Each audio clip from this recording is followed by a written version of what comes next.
മുസ്ലിം ലീഗിൻ്റെ വോട്ട് ബാങ്കിൽ വിള്ളൽ ഉണ്ടാവുക എന്ന് പറയുന്നത് സമസ്തയുടെ വിള്ളലാണ്. സമസ്തയുടെ വോട്ട് ബാങ്കിൽ ഉണ്ടാകുന്ന ഒരു വിള്ളലാണ് പ്രധാനമായിട്ട്. അത് പക്ഷേ തദ്ദേശ സ്വയംഭരണ തെരഞ്ഞെടുപ്പിൽ അത്ര കണ്ടില്ല.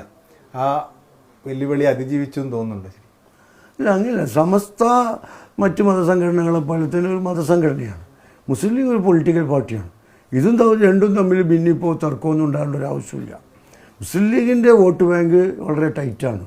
അത് പിന്നെ ആദ്യം പാലക്കാട് ഉപതെരഞ്ഞെടുപ്പിലും മറ്റു ഉപതെരഞ്ഞെടുപ്പിലും കാണാമെന്ന് പറഞ്ഞു, കണ്ടു.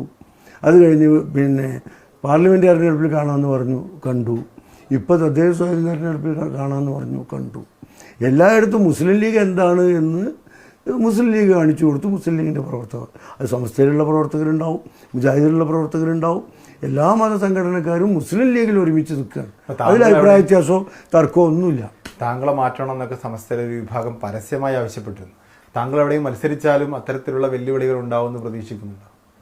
മണ്ണാർക്കാട് ശംസുദ്ദീന് പണ്ട് അങ്ങനെ ഉണ്ടായിരുന്നു. അതിനൊന്നും ഞാൻ മറുപടി പറയുന്നില്ല. അതിനൊക്കെ കാലം മറുപടി കൊടുത്തിട്ടുണ്ട്.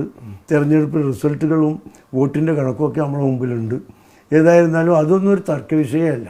മുസ്ലിം ലീഗ് എന്ന പൊളിറ്റിക്കൽ പാർട്ടി, UDF എന്ന മുന്നണി, ഇതിൻ്റെ രണ്ടിൻ്റെയും ആവശ്യകതയും അനിവാര്യതയും അവരുടെ നിലപാടുകളും സാധാരണ വോട്ടർമാർക്ക് വ്യക്തമാണ്.